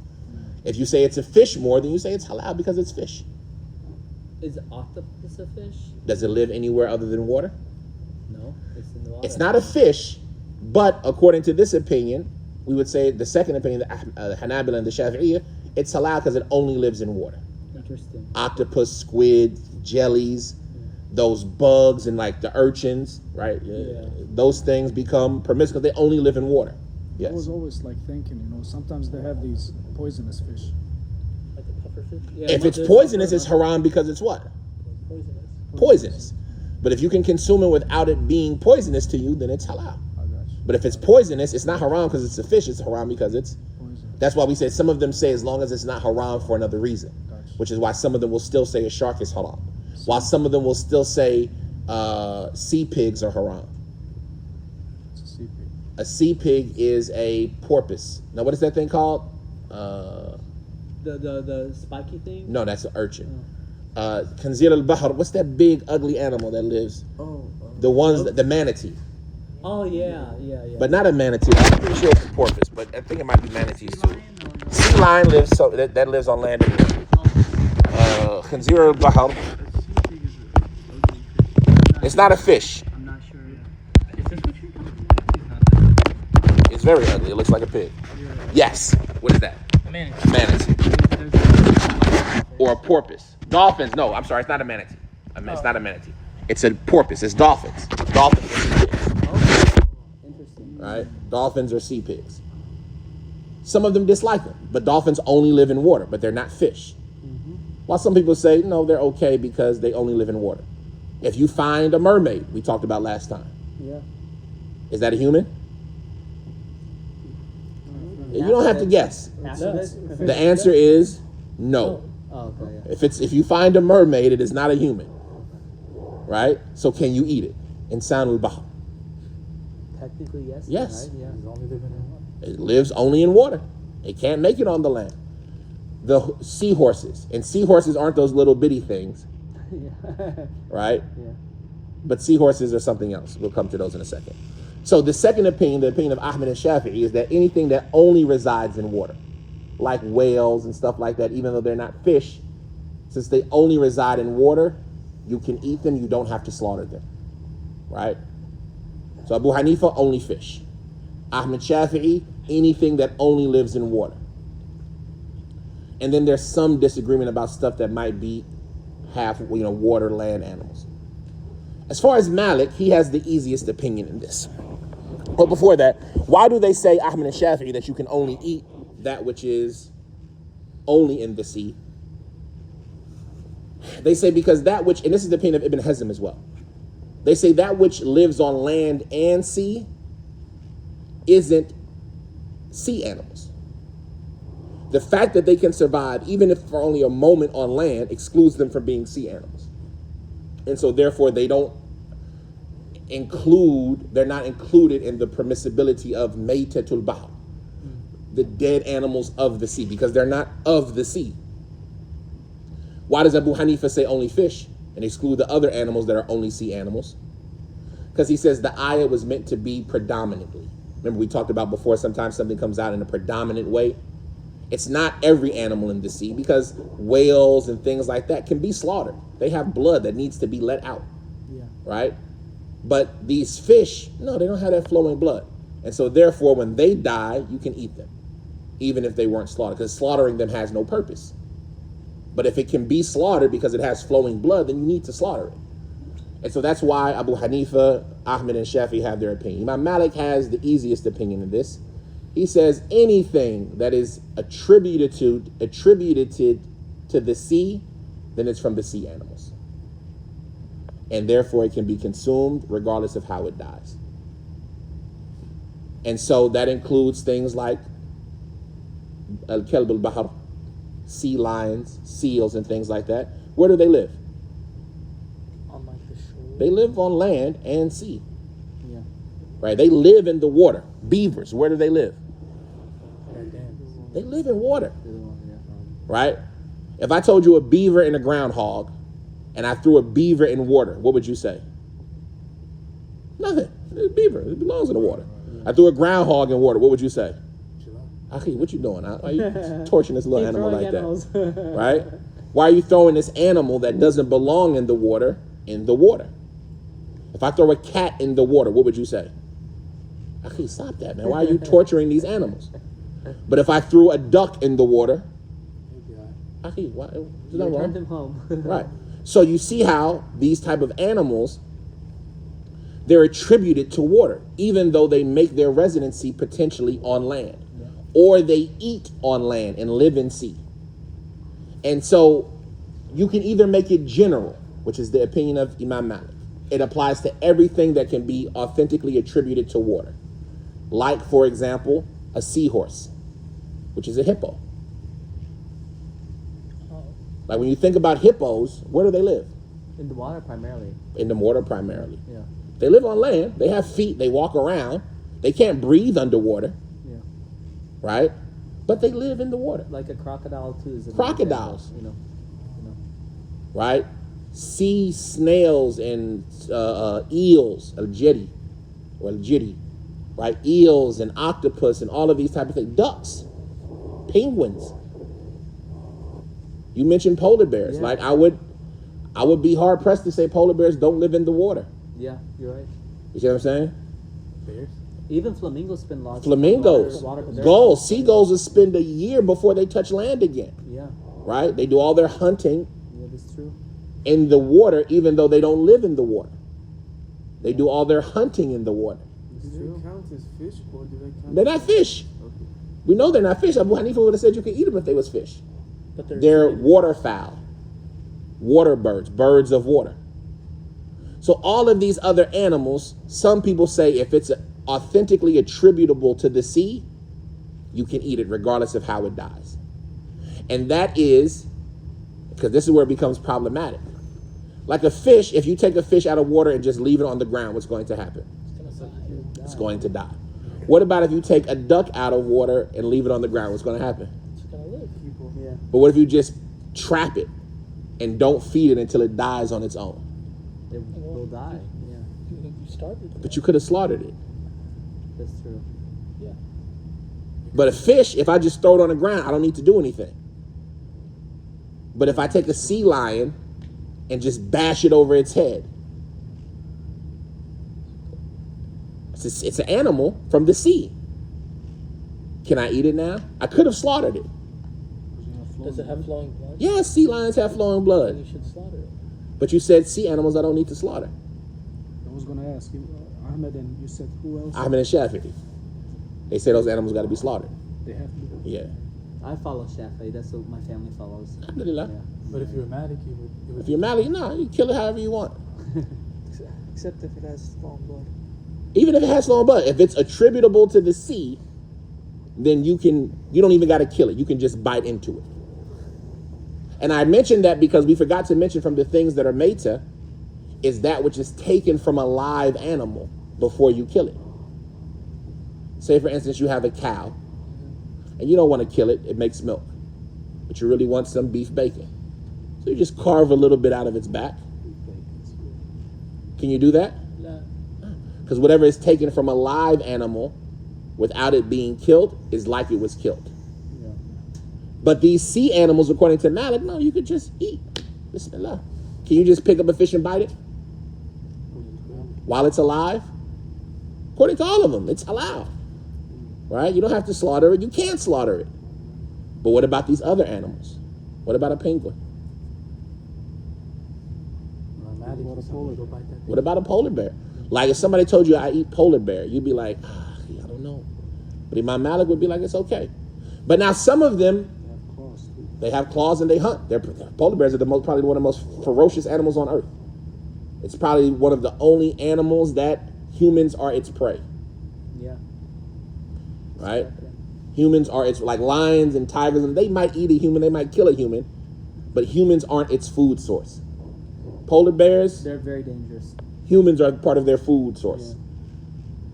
But at the same point in time, if you get the better of one, and you are of the view that it is a sea animal, Just gonna start like ripping into it. then start eating. Bismillah. And so that's where it becomes difficult, this issue, where I say that now you see how this topic becomes one that's really hard to figure out. We said, what if it's alive and you don't slaughter it and it dies of its own? Hold on 1 second. Yeah. What about if a kafir kills it?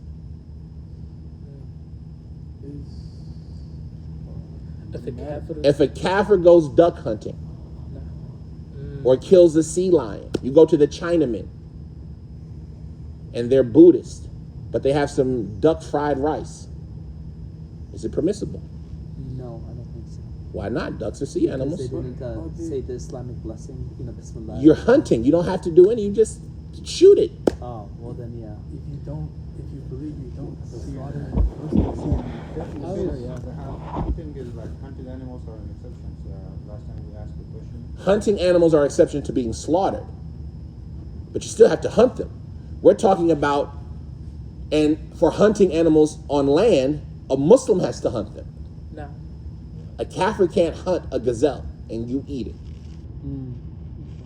because it has to be killed Islamically. And part of being killed Islamically, for it to not be made to, which we talked about in the beginning, has to be killed by a Muslim.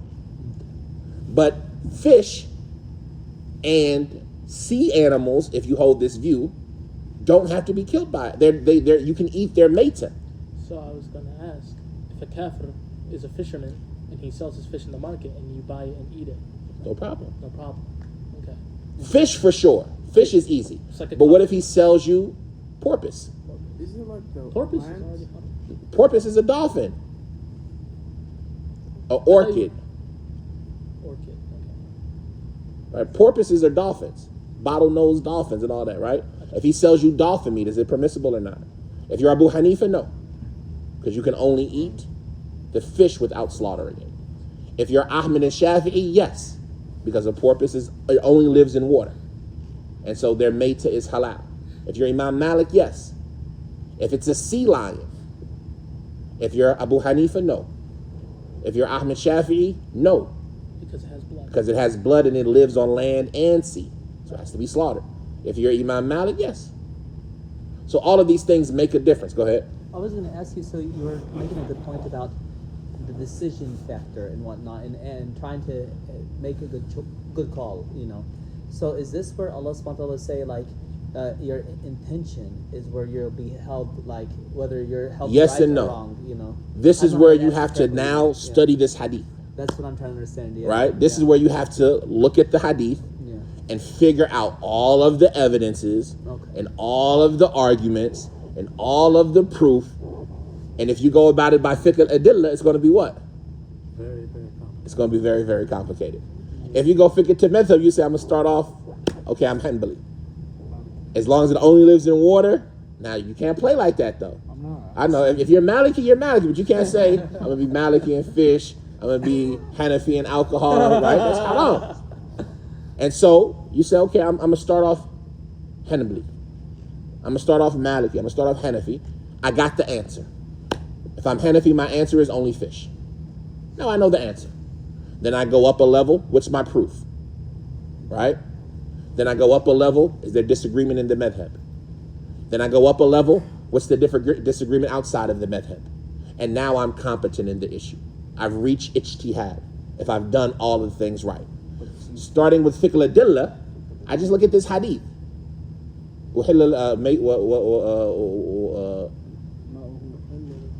Al-hillu maytatu.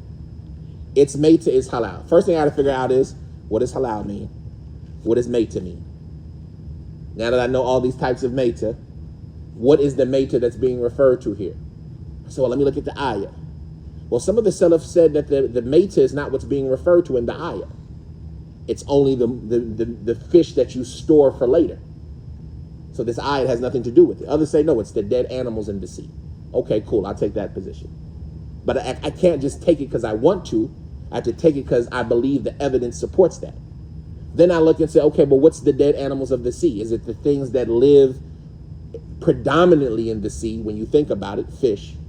Or is it the things that live only in the sea?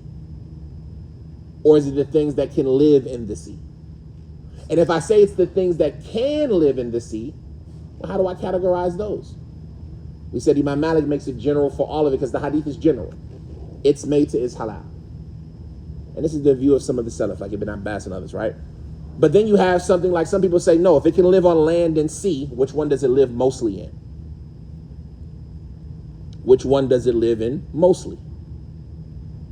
Because here you have two possibilities, halal and haram. Well, before that, we said Imam Ahmed and them, they said if it can live in both, it's automatically haram. Because you have two possibilities, halal and haram, which one should you give importance to? Wow, yeah. Haram. Haram, okay. If you have something that could be halal and haram, which one is more important? Haram. Okay, that's good to know. And so you avoid it. And so they say if it can live on both, it could be halal because it can live in the sea. It could be haram because it lives on land. I got two possibilities. I'm a favor the haram side. Better safe than sorry. Better safe than That's sorry. a good point. I didn't think about that, yeah. While other people say, no, let's look at where does it live the most? Like ducks, where do they live the most? Water. Do they though? They don't go under. They sit on. They go under. But not like a fish. They go I guess under like a fly- fish. They fly more probably than they're on They water. fly a lot, Yeah. They fly. and they live on land, and they live in water. They have to get the fish so they Usually see to the water. You usually see them on water, but do they live in water? Where they lay their That's a good eggs? question. I don't know what they do when They they're lay on the their water. On land. Where do they sleep at night? I don't know. They always bother us Alright. walking in the middle of the road. Yes, those geese you see when you deliver in the truck, they never in water. They just crossing the street, That's true. right? Why did the duck cross the road? So when we look at it, we say, you know what? Maybe the duck, I don't want to say, it lives mostly on land. I don't know. While something like a seal or a turtle can live on land. But where does it live mostly? Water. It crosses oceans in the water. But which type of turtle? But which type of turtle? That's true. Which type of frog? Sea turtles. Can you even eat a frog? I thought the prophet said don't slaughter frogs. But a frog is from the sea animals, according to this opinion. And so you have all of these things that are conflicting. Some people say, where does it live the most? Some people say, where does it sleep? If it sleeps on land, it's a land animal. If it sleeps in the water, it's a water animal. Right? All of these things. For me, like I say, in this issue, I lean to the view of Imam Malik. The hadith is general, and I don't see anything that makes it exclusive. The word hoot, and this is an argument, but is it a whale? And if it's a whale, then this refutes the argument of Abu Hanifa. Because when they talk about the hoot in the Quran, and when the Sahaba talk about the hoot that they ate, and the Prophet said, bring me some of its meat, then if it was the hoot that we think of when we think of a whale, and when they describe it, how big it was and how 13 Sahaba sat in one of its eye sockets. And they were 300 people and they were able to eat from it for 20 days. All right, that's a whale. That's not a fish. I don't know any fish, but it could be a fish. But if it's a whale, because the word hoot in Arabic, they didn't make this type of separation. So if it's a whale, then I believe everything that lives in the water, because this hadith would support that. And then the things that live in land and water, if they're authentically attributed to the water, then I would attribute them to the water. Right? They talk about the sea dog, and we know sea dogs live on land. They talk about turtles, and we know turtles can live on land. And so those who hold those views, it shows us that there's a solid view for things that can live on land and water. And so if it can live in the water at all, it's a sea animal. And so therefore, sea animals are permissible even if they're not slaughtered. Even if they are killed by a kafir. And so like this, that topic becomes one that's extreme and detailed. So there's a difference between the fish and the whale? In our modern science, yes. But did the Salaf have a difference between it? You see what I'm saying? Like the way we look at science now, we've dissected them and cut them open, and okay, this is a mammal and it gives actual birth and it doesn't have eggs and it has flowing blood. So we call it a mammal. It's warm-blooded. You see what I'm saying? It has to breathe. While fish, they breathe through their scales. And they lay eggs. And they lay eggs in the water. And they don't have flowing blood. Right? but did the Salaf make that differentiation? See what I'm saying? When they talk about Yunus alayhi salatu wasalam, فَالْتَقَمَهُ الْحُوتِ, and the hoot swallowed him. Coming from a Christian background, my default is automatically to assume that it's a whale. Because when the Christians teach it in English, they teach Jonah and the whale. But that doesn't mean that it's a whale. Because how did the Salaf consider it to be? So you have to go back to the Arabic dictionaries and see what they consider the hoot. How did they differentiate between a catfish and a shark and a hoot and things like that? You see what I'm saying? So all of that, that's the issue. And this topic is going to come up again. But that's just like a brief introduction to all of the things that come off of this topic. So you have to start asking that question. Hillu maytatu. Al-hillu maytatu. And kind of, prepare yourself to arrive at the answers that you're going to need in your day-to-day life. And so when you go to research this hadith on your own and you go to study, this is the issues that come out of it. But we ain't even grade the hadith. Right? But we all remember from last time we said that this hadith, even though its chain is disagreeable about is it authentic by itself or with support, that this hadith is something that what? Foundation. Yes, fine. But we mentioned something specific last time. Fadl remembers. We said, how is this hadith authentic? Yeah. Sa'id ibn Salama, al-Mughira ibn Abi Burda. Nobody knows who these people are, according to some. Other narrations. And the other narrations are all weak. This is the strongest one in this topic. We mentioned last time how this hadith is authentic. We said it's authentic by the acceptance of the Muslims to it. هذا hadith صحيح بقبول الأمة لها. And so even if we can't establish its authenticity by the chain, which is up for debate, right? Some people say no, it's authentic by its chain, by adding the different versions together. And that's what we have in the other room, some of the different versions where you can go and look and try to piece it together and see if it's authentic. But even if it's not authentic by its chain, it's authentic because of the acceptance of the Muslims to it. And there's no Muslims who disagree about this hadith. But that's where it becomes important, because the thing that they don't disagree about is what part? The first part. Tahuru ma'uhu. Because we see a whole bunch of disagreement about what? Al-hillu maytatu. And so that's where like the grading of this hadith becomes valuable, because even if the Muslims accept this hadith, that second part of it isn't absolute.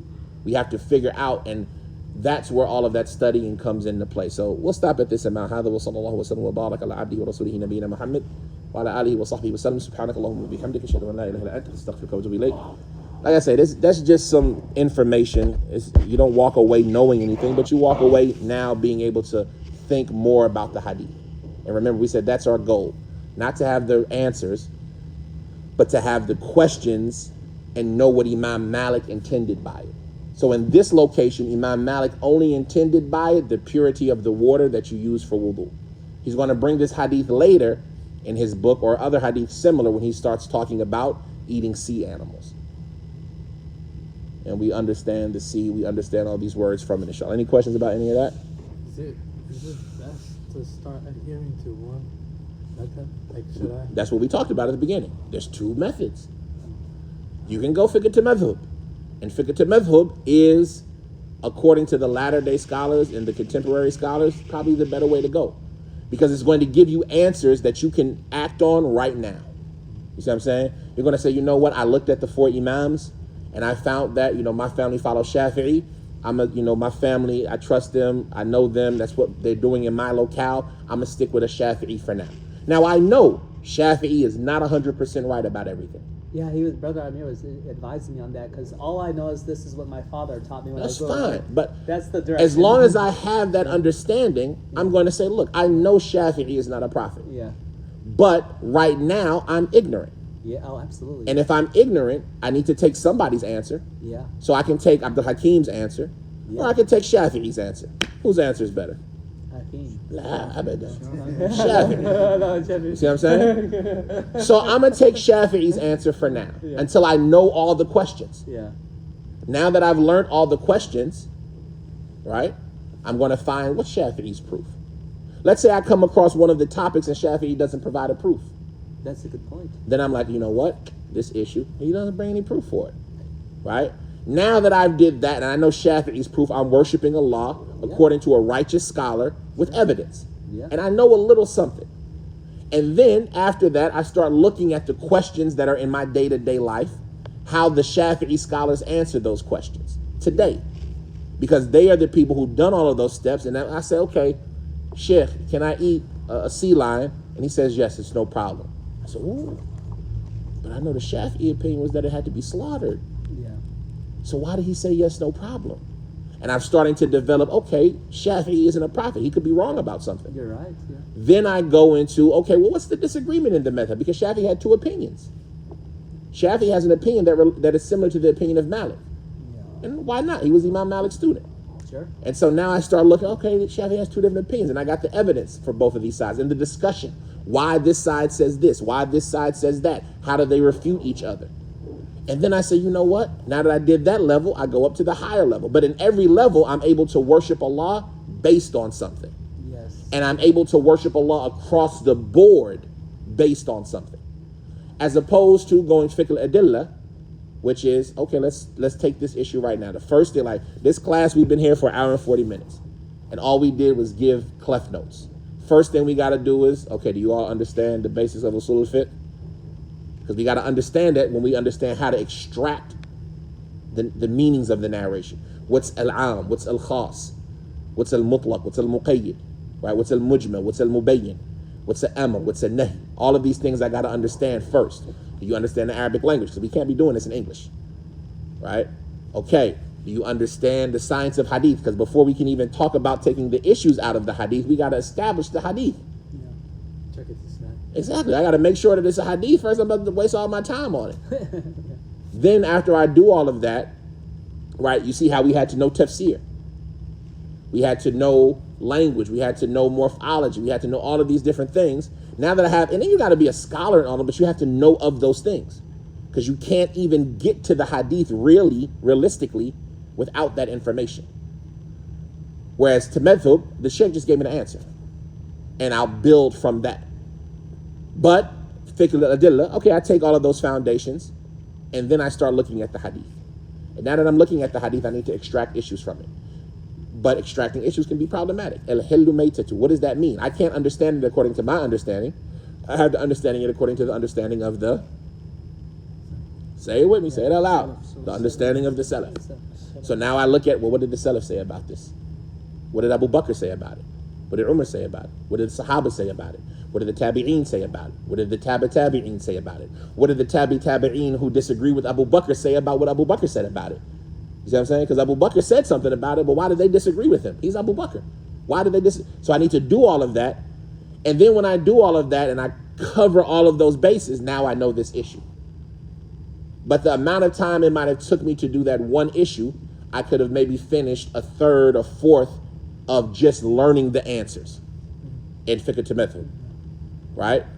So now I'm really good in this issue, but I don't even know the questions that I don't know the answers to, right? And so if you want to follow a madhab, it's okay. Just know that the madhab isn't 100% accurate, and when more reliable information comes to you, it's necessary to accept it. And the madhab is a tool, not the objective. The objective is to worship Allah according to the Quran and Sunnah. But the madhab is a tool to get you to that level. And if you decide, you say, you know what, I'm in no rush. If I have a question, I'll just ask somebody who's knowledgeable. And as it relates to me learning, I just want to learn one hadith at a time. That's how Qatada did it. They asked Qatada, who was Hafiz al-Dunya. He was the Hafiz of the Dunya of his time. How did you become so knowledgeable? He said, we would memorize a hadith or two a day. Nothing more, just hadith or two a day. And so there's no rush. You do a hadith or two a day, at the end of a year, you have how many hadith? 360 or 720. How many hadith of ahkam do we say there were? 2,000. And maybe 2,000, right? That means within 2 to 3 years, you've memorized all the hadith of ahkam. good. Yeah. right? Now, I don't understand them all, but I'll go one at a time. And as I'm reading this one, I'll get a little bit of, I can't tell you how much information I came across today just in my review of this issue that I didn't know before, like that muri thing about taking the fish and the bread and the salt and putting it in the sun, and how that vinegarizes the alcohol, and how Abu Darda ate it. Up until this point, I always thought that my madhab, the Hanbali madhab, is that you can't turn alcohol into vinegar. Yeah, same here. I was going to ask. Right? Just about But this is a Sahabi that has it, and it's in Bukhari, right? But we're not reading Bukhari from cover to cover.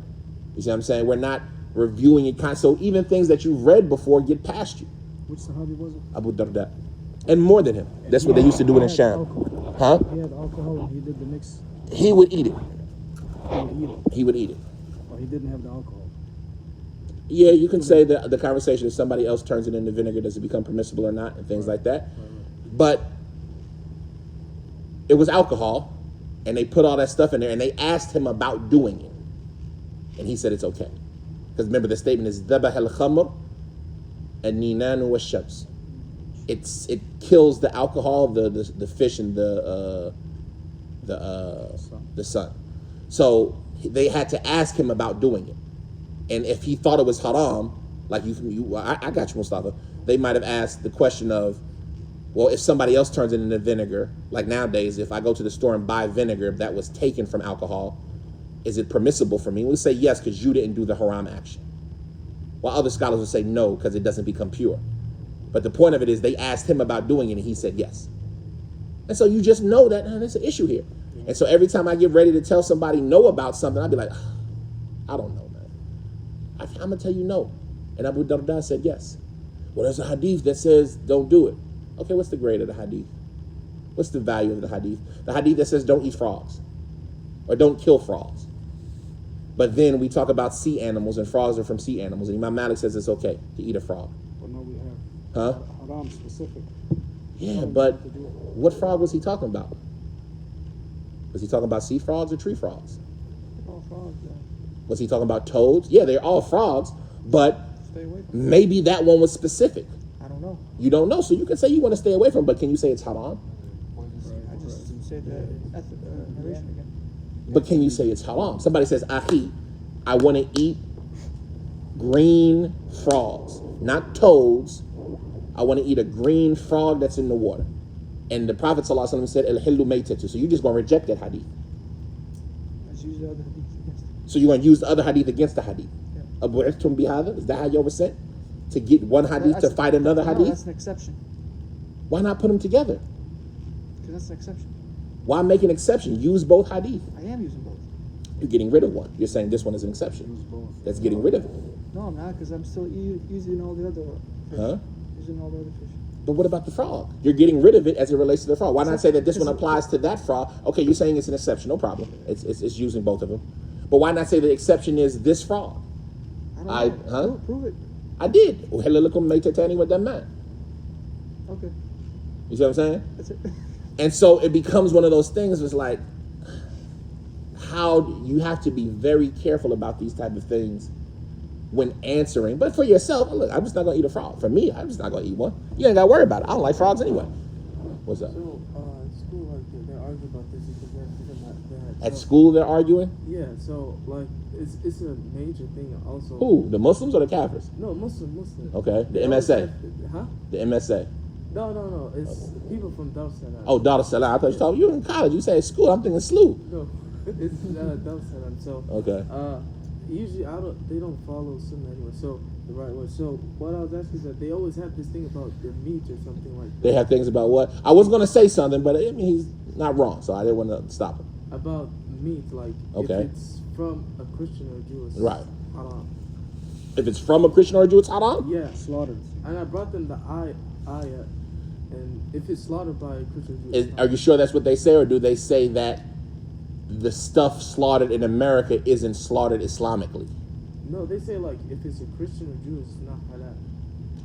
I don't think they say that. I think they say even if it's a Christian or a Jew, it's not halal, which is a difference. Because I showed them the ayah and they said. And I don't think they would deny the ayah Because denying the ayah would be kufr. Because they said that this doesn't apply now. It applies. That's before. what They're not Christian. They say that it doesn't apply. There's two groups. There's one group that says it doesn't apply now because the Christians and the Jews nowadays aren't the Christians and the Jews that were back then. Yeah. And there are people like that in West County. That opinion is wrong. Yeah. Because Allah called them kuffar back then. Yeah, that's what I told them too. Right? I قَدْ said- كَفَرَ الَّذِينَ قَالُوا إِنَّ اللَّهُ هُوَ ثَالِثُ ثَلَاثَةٍ إِنَّ اللَّهَ ثَالِثُ ثَلَاثَةٍ. So, but they have that view. They say the Christians and the Jews now, they are mushrikun and kuffar, and the Christians back then were muwahhidun. And that's wrong. Yeah, that's what And it's backwards from them specifically because they practice interfaith, some of them. Yeah. into what? Interfaith. Interfaith. Which is? And interfaith is where we say we're all the same religion. Oh, Christians, Jews. Christian, Judaism, is Islam. You'll have them, Is that it? yes, from They them do a lot of- over there, they do a lot of they do a interfaith lot of activities. Why are they contradictions? And that's why I say it's a contradiction from them to say, no, we don't eat the meat, but you can worship their religion. It's- because I showed them the ayah. They said no. This is But not. there's another view which is valid from those that hold it. Whether it's right or wrong is a different story, but it's a valid view, which is even though they're Jews or Christians, they don't slaughter correctly anymore. And so the food in America, even if it's a Jew or even if it's a Christian, they don't follow their practices of how to slaughter. So they only strangle or they only beat over the head, even though they should be spilling the blood in their religion. Yeah. And so if you hold that view, whether it's right or wrong in my view, that's a valid position. And that's what I think that if they were good people that you're talking about would probably be saying. Because I showed them the ayah. They said no. Because even with the ayat, you could say, no, that doesn't apply nowadays because they don't slaughter correct. If a Muslim beats an animal over the head, the food is what? Haram. Nahika and Yahud al Nasrani.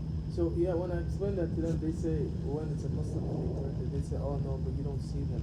I said, well, it's the same thing with Jews and Christians. Yeah. And so those points are valid. But like I say, I mean, at the end of the day, Keep giving dawah. at the end of the day, what you gonna do? I had, when you feel it's acceptable, I had two